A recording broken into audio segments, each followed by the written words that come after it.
position for yourself.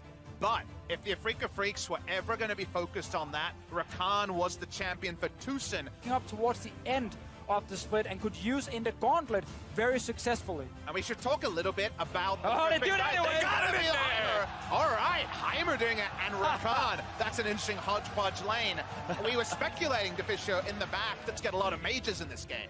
Well, we're seeing yet another mage come in as the Talia is picked up there for Afrika. They're also going to grab the mid laner. There we go. And now we're going to see that Syndra blind picked by G at Worlds, but Kuro looks to change that. Let's see where G2 want their win, because they could just put the Camille on the top side. It is a bit of a flex pick, but it looks like Camille top, Gragas jungle. But Spirit might actually have to flash out. I know, he's fine. Spirit does manage to secure that crop and get himself away in time, but Jankos will have a nice 2 Scuttlecrab start to start off this game. Exactly. The power farm there that the Heimerdinger provided allowed him to get the 2 Scuttle lead, and you can just say, experienced lead for a Predator jungle before Predator. We might see 2v2s here. It's being shadowed by Talia. Spirit predicts that this is going to be the fight as Jankos turns onto him now. Wonder's going to be taken very low. Spirit as well. Jankos now still the target of the aggro here from Afrika Freaks. They're going to be taking him very low at first blood. I'm ready to see. Does Afrika Freaks have the experience about playing around that very nuance, that very specific style of the Heimerdinger in a late game fight? Yeah, here's what we're going to see from G2. They will get pushed mid with Heimer and Syndra, and then they will control Baron and use Heimer turrets to constantly threaten it. And if you show up, you'll get a massive grenade in your face. Here we go mid. Perks is going to be drowsy, but the damage comes in from G2, and Hjarnan picks up Kuro. That's the kind of play G2 needs to make. And it's a nice from the Syndra there. So, bit of a mistake on execution as third turret goes down.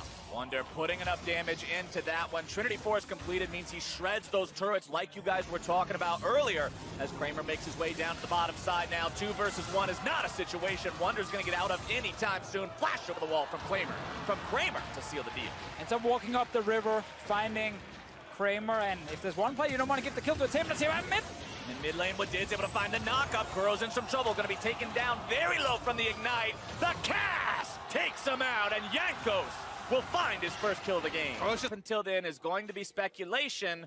And how many items will Kai'Sa have by then? As Afrika just say, screw that, we're going to start him. Well, Kai'Sa is very adept at taking down Baron herself. So much damage comes out of that passive. As you are going to see Wonder hanging out in that bottom side, taking down the tier 2 turret as the rest of G2 he needs to keep pushing. Will move into position and try to stop them. Baron is below half HP. Wonder continuing to push. What is the choice here for the side of Afrika? They're deciding to commit to the fight as Perks will keep Kuro away from the rest of the members of his team. Afrika, what are you doing? Still putting in work on the enemy base. Spirit's going to be taken down to half HP. Stun coming in from the grenade. Spirit is deleted. Jankos finds the kill credit for himself as the bottom lane inhibitor will be absolutely wrecked. G2 showed so much resolve to... Wonder gets to this fight and can manage to collapse. G2 may be able to make a play out of it. Now going on to Kramer, able to knock him up with that Wadid ultimate, seeing if they can find anything else here. Tucson into the ulti there on the Alistair. More damage coming into him now, but still being protected by the damage reduction. Wonder comes over the wall, more damage going into Tucson. The ult has found him as Wonder will now disengage from the rest of Afrika. And right now, Afrika, they're panicking. They're all... Channel here for the Kai'Sa. This game is dominated for me for what Afrika can't do. They can't contest the Camille in the side lane. They can't finish the Baron because they're so afraid of the poke. And G2 are back on that Baron, and Afrika can't face check. If Afrika go anywhere near this, they might be in for a very nasty surprise. G2 wards all through the top side of the Afrika jungle now, making sure they're aware. Spirit. If Afrika gets close to this, Spirit gets close, but it's not close enough. Banshee's Veil still up, not going to be popped by the... Okay, the better part of 2 months ago, they aren't ready and equipped for the Heimerdinger. All they can really say is, we still have Kramer on his way to a death cap and on his way to a strong 5v5 fight. I don't see too many 5v5 fights in the future. The wall blocks off Perks and Jankos, but honestly, what is it blocking them away from? Afrika can't make any sort of a collapse happen because the Hjarnan pressure on the Heimerdinger will claim yet another turret here in the mid lane. Best professional Heimerdinger in the world. I think it's a fair statement. I think that is definitely a fair statement I'll to give make. you that. Still undefeated on, I think his KDA is like 79 or something completely That's an insane. absurd number.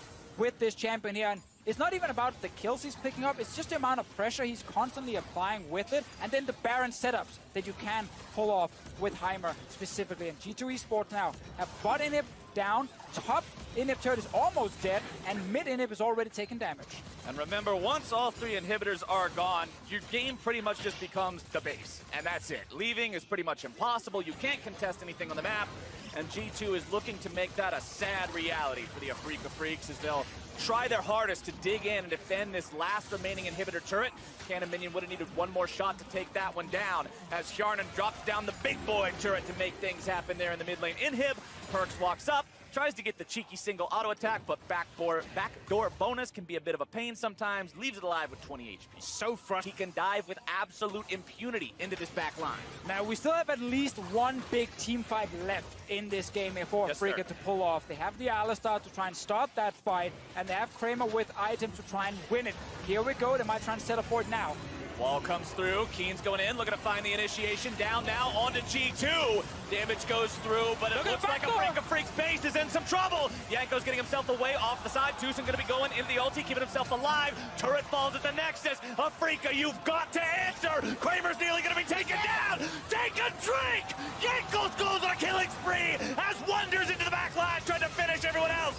Tucson is low. Wonder's still going to be kept alive. Dashes back. Burrow barely escapes. Keen's nearly going to be taken down. Tries to get the slam, but he digs his own grave instead. G2 Esports on to Nexus turret now again. They'll take it down, and the Nexus stands exposed.